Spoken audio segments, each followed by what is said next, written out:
L'honorable professeur Gomez. Écoutez bien. Écoutez bien. Ouais. Et Tep King.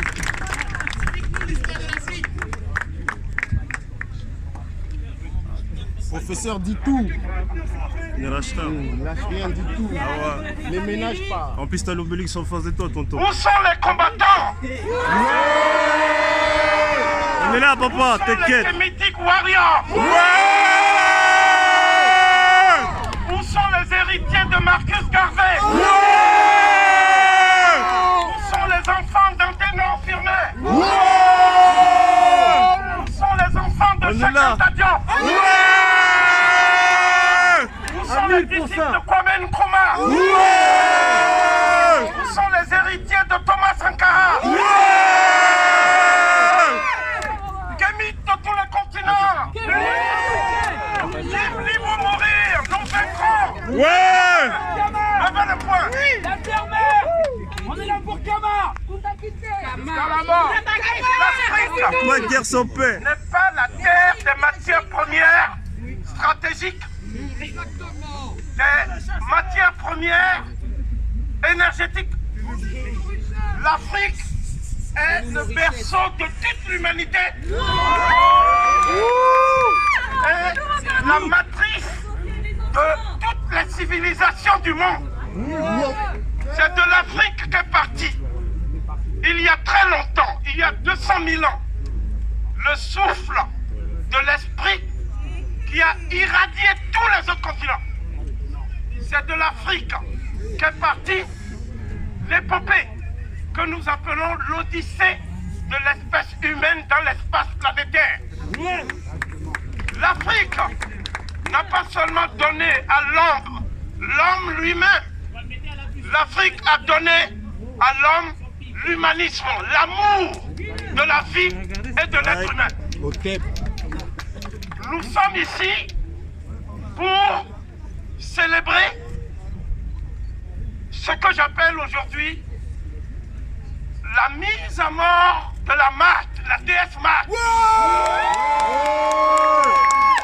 Ceux qui ont attenté à la vie de George Floyd pendant 8 minutes et 46 secondes, ils ont appuyé sur son cou pour qu'il ne puisse pas retrouver le souffle de vie. Aïe.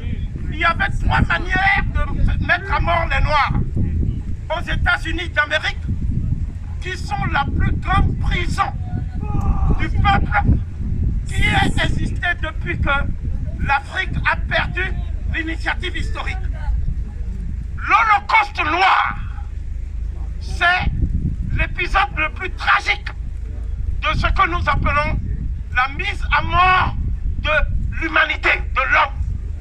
Depuis que l'humanité a rompu avec les valeurs spirituelles de l'Afrique, l'humanité est devenue une humanité chaotique, erratique.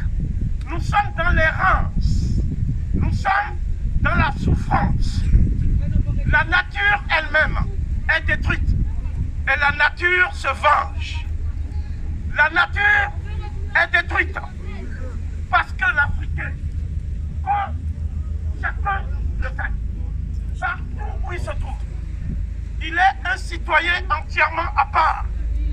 Il n'est jamais un citoyen à part entière. Notre histoire avec les États-Unis d'Amérique, la rencontre du peuple noir avec les États-Unis d'Amérique est une histoire de tragédie sans fin. En 1778, 4 bateaux ont quitté la côte de l'Afrique occidentale et ont accosté à Jamestown, aux États-Unis. Il y avait 850 Africains qui avaient été débarqués à fond de calme, dans des conditions inhumaines, pour mettre à mort un Africain. Le Ku Klux Klan a 3 méthodes. La première, c'est qu'on les pendait au cou de boucher. La deuxième, c'est qu'on les brûlait vifs. La troisième, c'est ce qu'on appelle le supplice de la bête de sang. C'est-à-dire qu'on met le genou sur le cou Et on presse jusqu'à ce que tout souffle de vie s'échappe. C'est ce qui a été fait avec George Floyd. Ouais. Donc les Africains parlent de la fin des violences policières. Ce que les Africains doivent dire à la face du monde, c'est que lorsqu'on tue plusieurs fois les mêmes gens, les mêmes populations, ça ne s'appelle plus des accidents ou des bavures. Ouais, ça. Nous appelons ça des assassinats ciblés. Il a raison, le vieux. Des assassinats ciblés. Donc, le peuple africain est victime depuis plus de 5 siècles. C'est l'Afrique qui a enrichi les États-Unis d'Amérique. Ouais. Ce sont les Africains qui ont bâti pierre à pierre ce qu'on appelle la puissance des États-Unis d'Amérique, qui n'est rien d'autre que la puissance de ce qui peut s'effondrer du jour au lendemain. Parce que les pierres ne sont pas meilleures que le cœur des êtres humains. Ouais. Les pierres, C'est c'est la même rien chose. du tout. La puissance basée sur la matière est une puissance qui est vouée à la volonté de l'esprit. Donc, la France aussi. En France, il y a des professions qui sont actuellement déshonorées. C'est le cas de la profession de police. Parce que tous les policiers ne sont peut-être pas racistes, mais les policiers, certains policiers, ont fait des témoignages et ont dit comment ils font des ratonnades, comment ils courent pour chasser du nègre, comment ils font du chiffre sur ce que j'appelle la traque des nègres de banlieue. Ces nègres des lieux bannis de la République qui n'ont aucun droit. Nous ne sommes pas en train de stigmatiser la police. Nous sommes en train de stigmatiser la négrophobie institutionnalisée en France.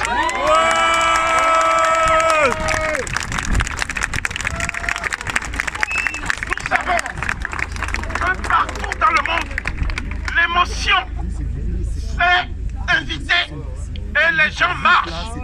Les gens de toute confession, les gens de toute ethnie qui ont été indignés par le crime dont George Floyd a été victime.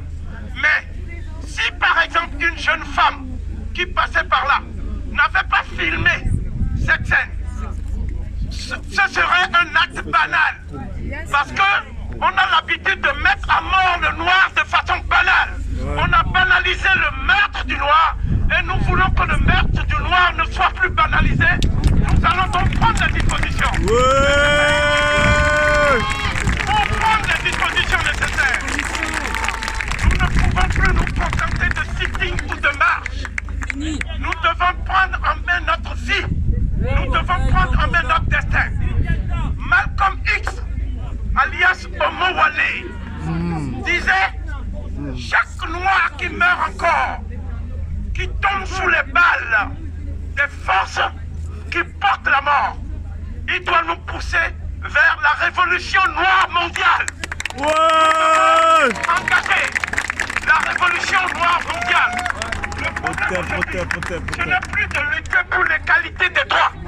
Le problème, c'est de libérer l'Afrique de l'oppression.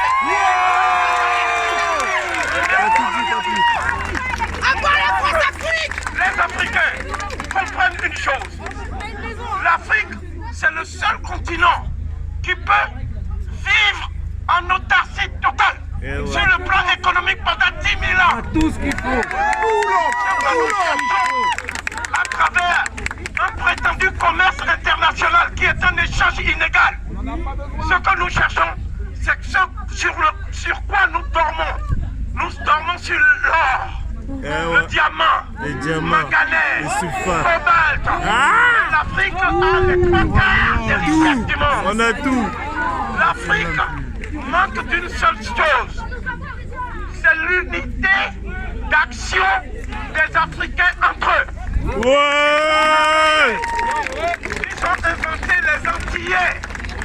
Ils ont inventé les créoles. Ils ont inventé toutes sortes de nationalités factices. Mais nous ne sommes ni antillais, ni créoles, ni yoruba. sommes ni africains. Dogon, Aïe. ni Bambara.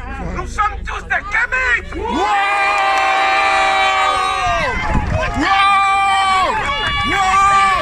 Engagés dans un processus